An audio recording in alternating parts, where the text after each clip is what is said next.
చిత్తూరు జిల్లాలో మామిడి రైతులకు సంబంధించి ఇప్పటికే కూడా కొన్ని ఇష్యూస్ ఉన్న నేపథ్యంలో కంపెనీల వద్దన ఇప్పటికే కలెక్టర్ ఆదేశాల ప్రకారం ప్రభుత్వ యంత్రాంగం పెద్ద ఎత్తున తిరుగుతూ కూడా రైతులకు ఇబ్బందులు లేకుండా కూడా కృషి చేస్తున్నారు. మరి జేసీ గారు, చిత్తూరు జేసీ గారు మేడం గారు ఉన్నారు మనతో. మేడం చెప్పండి, ఏం సమస్యలు ఎట్లా ఉన్నాయి, ఇక్కడ ఎట్లా పరిష్కారం అయ్యే అవకాశం? చిత్తూరు ప్రజలందరికీ, రైతులకి నమస్కారం. ఈరోజు ప్రతిదినం మనం యూనిట్స్ ఇన్స్పెక్షన్లో భాగంగా నవ్య యూనిట్స్కి ఐరాల మండలంలోని యూనిట్కి రావడం జరిగింది. ఈ యూనిట్కి వచ్చినప్పుడు ఏం తెలిసిందంటే 28 వరకు ఇక్కడ యూనిట్ వాళ్ళు పక్కాగా టోకన్స్ అన్నీ ఇవ్వడం జరిగింది. టోకన్స్ ఇవ్వడమే కాకుండా సీరియల్ నెంబర్స్ కూడా ప్రాపర్గా ఇచ్చి ఉన్నారు.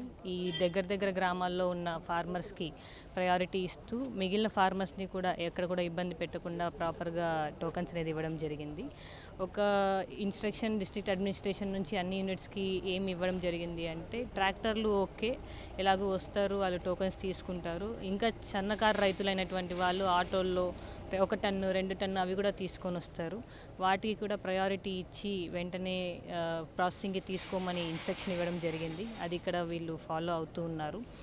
రైతులకి చెప్పేది ఏమి అంటే, ప్రాసెసింగ్ యూనిట్స్ అన్నీ కూడా ఈ month end, next month end, August 1st వారం వరకు మనకి అన్ని యూనిట్స్ ఉంటాయి.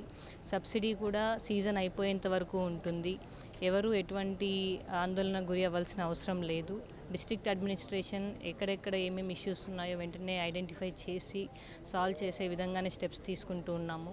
ఏదైనా ఇష్యూస్ ఉంటే కూడా మనము కలెక్టరేట్లో ఒక కాల్ సెంటర్ పెట్టి ఉన్నాము. రైతులు ఏ రైతైనా అవ్వచ్చు, చిత్తూరు జిల్లాలోనే ఏ రైతైనా అవ్వచ్చు, ఫోన్ చేసి ఇష్యూ మనకు తెలిపినట్లయితే వెంటనే వాళ్ళ యొక్క గ్రీవెన్స్ని మనము అడ్రస్ చేయడానికి స్టెప్స్ తీసుకుంటాం. రైతులు భయపడుతున్నారు, ఇప్పటికే పంట నష్టపోతుంది, వర్షాలు వచ్చే అవకాశం అయితే ఉంది అని భయపడుతున్నారు. వాళ్ళకందరికీ ఏం చెప్తారు? ఇంకా ప్రాసెస్ అనేది చాలా టైం ఉంది కాబట్టి ఓపికగా ఉండి, కంపెనీ యజమానులు కూడా ఏం చెప్తున్నారంటే, ఆందోళన చెందాల్సిన అవసరం లేదు, ఇక్కడికి వచ్చిన తర్వాత రకరకాలుగా ప్రెజర్ చేస్తున్నారు, అందరూ కోఆపరేట్ చేస్తే ఎవరికి ఇబ్బంది లేకుండా దీన్ని పూర్తి స్థాయిలో మనం విజయవంతం చేయగలుగుతాము. ప్రభుత్వ యంత్రాంగం ఒకవైపు, కంపెనీలు, రైతులు అందరూ కలిసికట్టే చేయాలంటున్నారు. ఏం చెప్తారు రైతులకు సంబంధించి? యూనిట్స్ నుంచి మనము సహకారం ఎక్స్పెక్ట్ చేస్తున్నాము అండ్ అది ఎన్ఫోర్స్ కూడా చేస్తున్నాము ఎక్కడెక్కడైతే ఇబ్బందిగా ఉంటుందో. మీ అందరికీ తెలిసిందే, ఈ సంవత్సరం మనకి క్రాప్ అనేది 3 రెట్లు ఎక్కువ వచ్చింది. మామూలుగా వచ్చేదానికంటే 3 రెట్లు ఎక్కువ వచ్చింది. హార్వెస్టింగ్ అనేది చాలా ఎక్కువ మోతాదులోనే జరుగుతుంది. అయినప్పటికీ కూడా కొద్దిగా మనము సంయమనం పాటించి, ఎలాగో మనకు రాష్ట్ర ప్రభుత్వము సబ్సిడీ కూడా అనౌన్స్ చేసి ఉన్నారు కాబట్టి కొంచెం సంయమనం పాటించి మనం విడతల వారీగా హార్వెస్ట్ చేసుకోగలిగితే ఇక్కడ కూడా మనము లాస్ అనేది తగ్గించుకుంటూ, ఇటు మ్యాంగో మొత్తాన్ని మనము ప్రాసెసింగ్ సైడ్ లాస్ తగ్గించుకుంటూ మనము తీసుకెళ్ళడానికి ఉపయోగంగా ఉంటుంది. అండ్ మనకి ఇంకొక మెయిన్ ఇష్యూ ఏమి చూస్తున్నాము అంటే, క్రాప్ అనేది మనకి డ్రాప్ అనేది కూడా ఉంటుంది. డ్రాప్ మనకి మేబీ జూలై ఎండ్కి ఇంకా ఇంక్రీస్ అవ్వచ్చు. ఆ లోపుగానే మనం ప్రాసెసింగ్ అనేది ఇంప్రూవ్ చేసుకోవడానికి ఈ నెక్స్ట్ 2-3 డేసెస్లో ఒక 2-3 కొత్త యూనిట్స్ కూడా ఓపెన్ చేయించడం జరుగుతుంది. That per day processing capacity అనేది మనం పెంచుకుంటే, నెక్స్ట్ 30 డేస్లోనే మ్యాక్సిమం ఫ్రూట్ మనం డిస్పోజ్ చేయడానికి ఉపయోగం ఉంటుంది అనేసి, ఆ విధంగా కూడా డిస్ట్రిక్ట్ అడ్మినిస్ట్రేషన్ స్టెప్స్ తీసుకుంటాం. మొత్తం మీద రైతులకు సంబంధించి ఎవరు కూడా ఆందోళన చెందాల్సిన అవసరం లేదు. ఎంత వీలైతే అంత తొందరగా కంపెనీలతో కూడా మాట్లాడుతున్నాం. ఎప్పటికప్పుడు ప్రాసెసింగ్ యూనిట్లతో మాట్లాడి ఎప్పటికప్పుడు వెహికల్స్ని లోపలికి తీసుకోవడం, దాని తర్వాత అన్లోడ్ చేసే ప్రయత్నానికి ముమ్మరం చేస్తున్నామంటున్నారు.